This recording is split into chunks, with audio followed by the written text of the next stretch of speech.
मेरी शादी 5 लड़कों से हो गई। सारे के सारे शरीर में हट्टे कट्टे और मैं बिल्कुल दुबली पतली। उन सबको कैसे झेलती। जैसे ही सुहागरात का टाइम आया तो उन 5 ने बारी बारी से मेरे साथ सुहागरात मनाने लगे। उनके बाद जो हुआ उसे तो मेरी रूह कांप गई, क्योंकि दरअसल मैं एक ऐसे परिवार और समाज में पैदा हुई जहां पर घर के सभी भाइयों के सिर्फ एक ही दुल्हन होती थी। मेरी माँ और मेरे पापा और ताऊजी और चाचा जी सभी की पत्नी थी। 12 साल की थी और मुझे बड़े मेरे साथ साथ भाई थे। घर में शादी का मुहूर्त था, क्योंकि मेरे साथ तो भाइयों की शादी थी और भाभी सिर्फ एक ही थी। उस समय मुझे इन सब की खबर नहीं थी। मैं बिल्कुल अनजान थी कि ऐसी भी कोई प्रथा होती है। मैं तो इस खुशी में झूम रही थी कि घर में मेरी 7 भाभी आएंगी। लेकिन भाइयों की शादी के बाद जब दुल्हन का गृह प्रवेश किया जा रहा था तो मेरे साथ तो भैया के साथ केवल एक ही दुल्हन थी। जब सब लोग बहुत खुश थे कि घर में बहू आ गई है, पर सिर्फ इसी सोच में थी कि आखिर मेरी बाकी 6 भाभियां कहाँ हैं। खैर, मैं इन सब को भूलकर नाचने में लग गई। कुछ दिन यूं ही निकल गए। मैं रोज देखती कि भाभी के पास सभी भाई जाते हैं। पढ़ाई लिखाई उस समय होती थी और अगर थोड़ी बहुत होती तो वह सिर्फ लड़कों के लिए। लड़कियों को पढ़ाई नहीं करने दी जाती थी। कुछ दिन बाद मेरी सहेली की बहन की शादी थी। उसके पापा और मेरे पापा बहुत अच्छे दोस्त थे, इसलिए उसकी शादी में हमारे पूरे परिवार को बुलाया गया। सब लोगों के साथ मैं भी वहां गई। जब मैं उनकी बारात आई तो 4 दूल्हे थे। मैं सिर्फ सोचने में लगी, इनकी यहाँ तो सिर्फ एक लड़की है की शादी है, तो फिर 4 दूल्हे कैसे। खैर, उनकी शादी के बाद मैं वापस घर आ गई। जब मैं सारा काम करके खाली बैठे देखा तो मैंने माँ से पूछ लिया कि आखिर यह क्या है, एक लड़की के इतने सारी दूल्हे कैसे हो सकते हैं। तभी मेरी माँ ने मुझे प्यार से समझाया कि बेटी, हमारी समाज की यह एक प्रथा है जिसमें जहाँ लड़की का रिश्ता तय किया जाता वहाँ जितने भी भाई होते हैं उन सबसे शादी होती है। मैंने माँ से पूछा कि इतने सारे लड़कों को एक लड़की कैसे संभाल पाती है। तभी माँ ने कहा कि बेटा, अब जैसे भी हो यह सब तो करना ही पड़ता है। अब लड़की की किस्मत पर निर्भर करता है कि उसके ससुराल में ना हो। मुझे ज़्यादा कुछ समझ में नहीं आ रहा था तो मैं वहाँ से उठकर चली गई। कुछ दिन बाद मैं 18 साल की हो गई तो मेरे घर मेरी शादी करने की बात चलने लगी। भाई और पापा ने मेरे लिए रिश्ता देखना शुरू कर दिया। मैं बिल्कुल भी खुश नहीं थी शादी करने के लिए, क्योंकि मेरा दिल इसलिए घबरा रहा था कि पता नहीं कितने लड़कों से मेरी शादी होगी और उसके बाद मैं उन सबको कैसे संभाल लूंगी। लेकिन मेरी कहाँ चलने वाली थी। आखिर होना तो वही था जो घर की बड़ी चाहते थे। खैर, दूसरे दिन मैं अपनी माँ के साथ बैठी थी, तभी मेरे पापा आए और माँ से कहने लगे कि सविता का रिश्ता तय हो कर दिया हूँ। बहुत अच्छा खानदान है और जमीन भी अच्छी खासी है। लड़के 5 भाई हैं। सुनते ही मेरे पैरों तले से जमीन खिसक गई।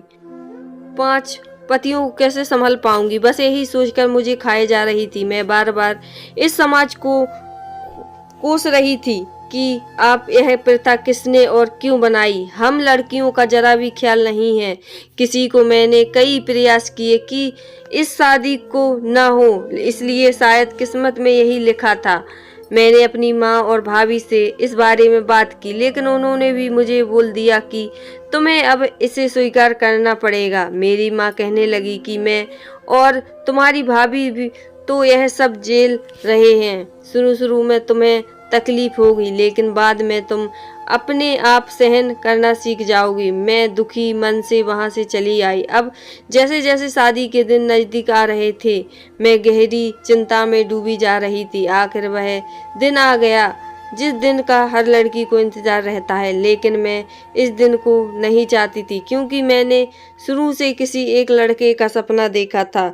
सब लोग मुंह में लगे हुए थे, कोई तैयार हो रहा तो कोई बारात के लिए स्वागत की तैयारी में लगे हुए थे। मुझे भी तैयार किया गया। रंग गोरा होने की वजह से मैं बहुत सुंदर थी और दुल्हन के जोड़े में और बहुत सुंदर दिख रही थी, लेकिन मुझे अपनी सुंदरता नहीं दिख रही थी। मुझे सिर्फ यह चिंता सताए जा रही थी कि आखिर क्या होगा, कैसे होगा सब।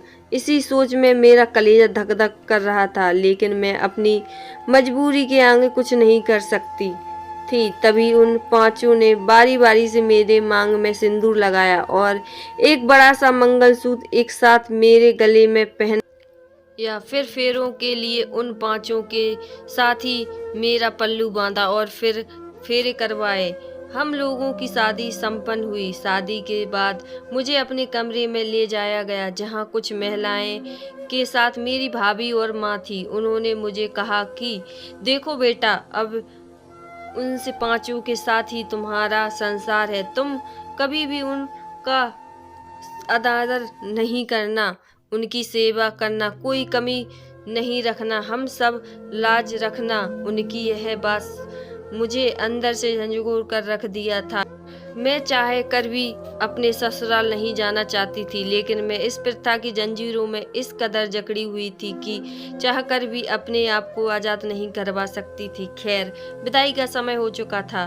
सब लोगों ने मिलकर मैं अपने ससुराल के लिए निकल गई। ससुराल पहुंचते ही मेरी सास कुछ रस्में पूरी ही और मुझे खाना खिलाया। इतने सुंदर बहू पाकर मेरे ससुर बहुत खुश थे। जो भी लोग आए हुए थे वे सब मेरे चर्चा कर रहे थे, लेकिन उन लोगों की मुझ पर कोई असर नहीं पड़ रहा था जो मेरी चिंता दूर कर दे। अब रात हो चुकी थी। फूलों से सजा और इत्र की खुशबू से भरे कमरे में मुझे ले जाया गया और मुझे घूंघट करवा कर बिठा दिया। फिर कुछ देर बाद मेरे सबसे बड़े पति आए। उन्होंने मेरे साथ सुहागरात मनाई और चले गए। मैं दर्द से करा रही थी, लेकिन फिर भी मैंने खुद को संभाला और अपने कपड़े सही किए और फिर से सेज पर बैठ गई। मेरा दूसरा पति कमरे में आया और उसने भी मेरे साथ सुहागरात मनाई। ऐसे करते करते मेरे 5 पतियों ने मेरे साथ सुहागरात मनाई। सुबह फिर उठकर मुझे हमें लगा दिया। रात भर दर्द मुझे काम करने में अड़चन पैदा कर रहा था, लेकिन मैं आखिरकार कर भी क्या सकती थी। ऐसे रोज रोज होता रहा। रात भर एक मशीन की तरह वह लोग मेरे जिस्म को नोचते और दिन भर काम की हालत खराब कर देता। फिर एक दिन मुझे पग फेरों के लिए मायके ले जाया गया। वहाँ मैं सब लोगों से मिलकर बहुत अच्छा महसूस करने लगी, लेकिन मैंने अपनी भाभी को सब कुछ बताया तो उन्होंने मुझे दिलासा दिया और कहा कि मैं तुम्हारे भाई से इस बारे में बात करूँगी। तभी मेरा वापस जाने का समय हो गया और मैं अपने ससुराल चली गई। इधर मेरी भाभी ने मेरे भाई से बात करके मेरी सास को बोला कि हमारी सविता बहुत कमज़ोर है, अच्छे लोगों के साथ संबंध बनाने में सक्षम नहीं है, तो आप थोड़ा दया करो उस पर। फिर मेरी सास ने 5 पतियों के दिन बांध दिए कि एक पति एक दिन को ही मेरे साथ रह सकता है और इस तरह हर पति को हफ्ते में एक साथ एक बार आने की बारी थी। अब मैं कुछ ठीक होने लगी थी, क्योंकि अब रोजाना सिर्फ एक ही पति मुझसे संबंध बनाता था, लेकिन मेरे दूसरे नंबर वाले पति बाकी पतियों से अलग थे। वह मुझसे समझते थे, मेरे मूड का भी ध्यान रखते थे और मेरी हर तकलीफ को समझते थे। जब कभी मेरी तबीयत ठीक ना होती तो मेरा ख्याल रखते थे। मैं भी उनसे ज़्यादा प्यार करती थी, क्योंकि सिर्फ वही थे जो मुझे समझते थे। अब धीरे धीरे हम दोनों एक दूसरे की ही सपने देखने लगे थे। पति यानी कि सुमित को अब बिल्कुल पसंद नहीं होता कि उनके बड़े भाई मुझे छुएं, लेकिन उनकी और मेरी एक ना चलती थी। उनकी भी पत्नी थी। एक दिन मेरे सबसे बड़े पति ने मुझसे कहा कि तुम सुमित को इतना प्यार क्यों देती हो, आखिर हम भी तो तुम्हारे पति हैं, हमें तो तुम इस तरह प्यार नहीं करती। मैं उन्हें कुछ नहीं बोल पाई। फिर उन्होंने गुस्से में मुझे पीटना शुरू कर दिया और बहुत दर्द भरा संबंध बनाया। मैं दर्द से, लेकिन उन्होंने मुझ पर बिल्कुल भी दया नहीं की। इस तरह से उनकी मेरे बाकी पतियों को भी मेरे सुमित के साथ प्यार बिल्कुल भी पसंद न भाता। वह भी मुझे मारपीट कर शिकार बनाने लगते, पसंद नहीं था। लेकिन वह बेचारी क्या करती। एक दिन मेरे मायके में खबर आई कि मेरी मम्मी की तबीयत खराब है। यह सुनते ही मैंने रोना शुरू कर दिया। तो मेरे साथ उसने मुझसे कहा कि कल तुम अपने मायके चली जाना, तुम्हें सुमित छोड़ आएगा और कुछ दिन बाद वापस ले आएगा। मैं खुश हुई क्योंकि कम से कम कुछ दिन तो मैं इन हैवानों से छुटकारा पाऊंगी। उस रात सुमित की बारी थी। मेरे कमरे में आने की रात होते ही सुमित मेरे कमरे में आए और उन्हें देखकर कपड़े उतारने लगी। तभी सुमित कहने लगी कि देखो सविता, मुझसे तुम्हारी यह तकलीफ देखी नहीं जाती है और ऊपर से तुम्हें कोई और छुए, मुझे यह बात बिल्कुल भी पसंद नहीं। तभी मैंने कहा कि अब हम भी क्या कर सकते हैं। सच कहूँ तो मैं भी आपके साथ ही रहना चाहती हूँ, क्योंकि मैंने भी हमेशा सिर्फ एक ही पति का सपना देखा और इस समाज की प्रथा ने मुझे अपने सपने से दूर कर दिया। तभी सुमित ने मुझे कहा कि अब हम ऐसे ही नहीं रहेंगे। कल मैं तुम्हें मेरी मायके छोड़ आऊंगा और वापस आकर घर से पैसे और गहने चुरा लूंगा। फिर 2 दिन बाद जब मैं तुम्हें लेने आऊंगा तो हम लोग वहां से कहीं दूर भाग जाएंगे, अपने अलग दुनिया में, इन सब से दूर। सुमित की बातें मुझे कुछ सुकून मिला। अब मुझे एक उम्मीद जागी कि शायद अब मुझे ऐसे अत्याचार नहीं सहने पड़ेंगे। फिर दूसरे दिन मैं मायके के लिए सुमित के साथ निकली। तभी सुमित की किसी दोस्त का एक्सीडेंट हो गया तो उनको वहां जाना पड़ा। सुमित ने मुझे मेरे मायके जाने वाली बस में बिठा दिया और खुद अपने दोस्त के पास चले गए। तभी प्लान के मुताबिक हो रहा था। शाम का समय हुआ। मेरे पापा के फोन पर मेरे ससुर की कॉल आई तो उन्हें कहा कि क्या हुआ जी, आपने आज सविता को क्यों नहीं भेजा। तभी मेरे पापा ने कहा कि क्या बात कर रहे हो, सविता को तो सुमित ने सुबह ही बस में बैठा दिया था। फिर जब मैं अपने दोस्त के पास से घर आया तो मेरे पापा ने मुझसे कहा सविता अभी तक अपने घर नहीं पहुंची, क्या तुमने उसे सही से बस में नहीं बिठाया था। मैंने कहा कि नहीं, मैं तो उसे अच्छी तरह बस में बिठा दिया था। अब मैं भी बहुत घबरा गया था कि आखिर सविता गई कहाँ। फिर मैंने पुलिस स्टेशन जाकर सविता की गुमशुदगी दर्ज कराई। पुलिस सविता को तलाश करने लगी।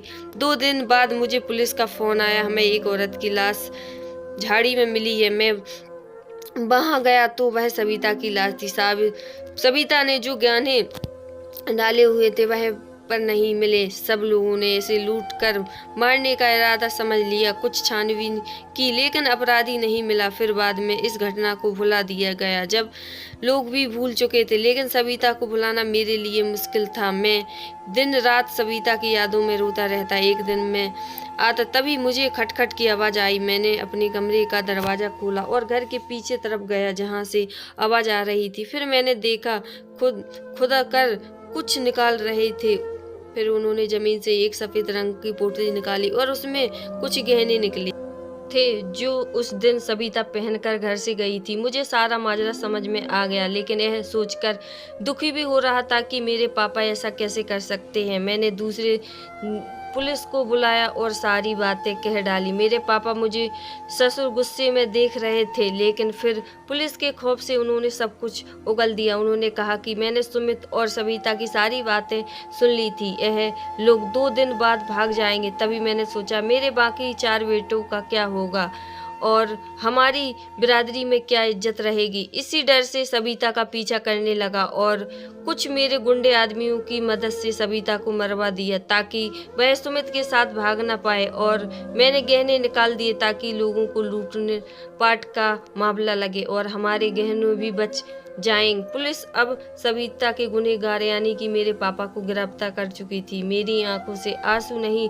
रुक रहे थे कि एक ऐसी प्रथा जिसकी वजह से लड़कियों को इतनी तकलीफ झेलनी पड़ती है और अगर वह खुलकर जीना चाहे तो उसे जान से मार दिया जाता है। अब मैं अपनी पूरी जिंदगी सविता की याद में समर्पित कर चुका था। अगर आपको कहानी पसंद आए तो लाइक शेयर सब्सक्राइब करना। हर हर महादेव।